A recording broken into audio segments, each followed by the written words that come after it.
Olá, sou a Gabriela Inocêncio, psicóloga, e eu queria falar hoje sobre processo psicoterapêutico. A dúvida da maioria das pessoas que chegam até nós buscando esse processo, considerando pessoas que nunca fizeram psicoterapia, é quanto tempo demora para o processo acontecer. Então, assim, tem muita coisa que a gente tem que levar em consideração nesse caso, mas a primeira coisa é: não tem como a gente determinar um tempo X para um processo psicoterapêutico acontecer. Porque tem vários fatores que estão interferindo nisso, que a gente precisa levar em consideração durante todo o processo, né? Uma das primeiras coisas que a gente precisa levar em consideração quando alguém chega até nós é que existe uma queixa inicial. Por exemplo, alguém que tá tendo dificuldade em dormir, né? Ou tá com crise de ansiedade, ou tá percebendo que tá um pouquinho mais acelerado e que já não tá funcionando como funcionava antes. Nós somos seres humanos complexos, então, assim, dificilmente vai encontrar uma coisa sozinha onde esse é o único problema, entre aspas. Tem muita coisa que tá interferindo em outras a todo tempo da nossa vida, então a gente às vezes vai resolvendo a queixa inicial do cliente, quando ele chega no nosso consultório pedindo auxílio, mas acabam surgindo várias outras no processo e isso tudo vai interferir no tempo que vai levar para a gente conseguir encontrar ferramentas necessárias para esse sofrimento diminuir e para que essa pessoa consiga lidar melhor com todas essas coisas que estão acontecendo, né? Então, geralmente, o processo psicoterapêutico, ele depende muito, muito, muito do comprometimento da pessoa com o processo dentro e fora da terapia.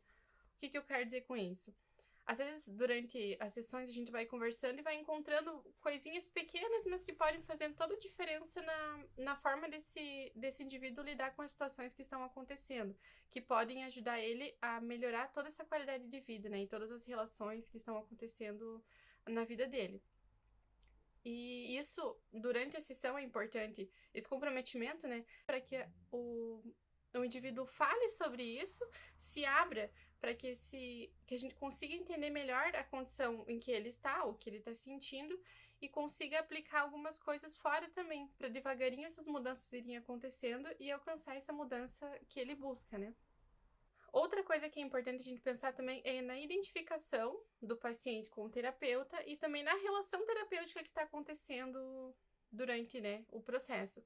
Porque a relação terapêutica, ela interfere também nessa abertura, nessa confiança que o paciente ou que o cliente está sentindo para conseguir se abrir e falar coisas suas que nem sempre ele estaria confortável em falar. Às vezes tem até dificuldade de pensar sobre isso e de assumir para si mesmo algumas coisas tuas. Então é importante que essa relação ela aconteça de uma forma fluida, né? E que haja essa identificação porque ela facilita todo esse processo. E isso é muito natural, sabe? Não tem como a gente ficar forçando algumas coisas. Às vezes os encontros acontecem e às vezes eles não acontecem. E quando essa relação não consegue se estabelecer direito, parece que o processo não anda. E tudo bem. Tem pessoas que procuram 3 ou 4 psicoterapeutas diferentes para só então ele conseguir se sentir à vontade o suficiente para mergulhar nesse processo para que ele seja realmente efetivo, né? Outra coisa que a gente tem que levar em consideração é a persistência da pessoa nesse processo. Como eu disse antes, nem sempre é fácil a gente conseguir entrar em contato com algumas coisas nossas, né? E às vezes a gente tem vontade de desistir porque tá causando sofrimento e a gente pensa, poxa vida, isso aqui é para causar alívio e tá fazendo eu sofrer mais. Mas é porque você está realmente entrando em contato com algumas coisas que estão ali latentes dentro de si, mas que elas precisam surgir para serem ressignificadas. E ainda tem a ideia de que a gente, ao longo desse processo, vai aprendendo a reconhecer o que é nosso e o que é do outro. E a partir do momento que a gente reconhece o que é nosso e o que é do outro, a gente consegue lidar melhor com as situações e consegue levar uma vida um pouquinho mais congruente também. No sentido de a gente é, tomar algumas atitudes, ter algumas atitudes que elas equivalem com o que a gente sente de verdade, né? Parando de agir, às vezes, de acordo com expectativas que outras pessoas criam de nós. A partir do momento que a gente reconhece o que é nosso e o que é do outro, a gente consegue caminhar para um lugar um pouquinho mais autêntico e mais congruente daquilo que é nosso. A gente vai se aproximando de quem nós somos e vai lidando melhor com isso. E as coisas ficam um pouquinho mais leves. E aí, o dia que o paciente ou o cliente chegar e falar que ele acha que ele está conseguindo dar conta disso, então o processo terminou naquele instante, ou pode ter terminado naquele instante, né? Porque não somos nós que damos alta para o paciente, porque quem somos nós para dizer se o outro ainda precisa ou não da nossa ajuda, né?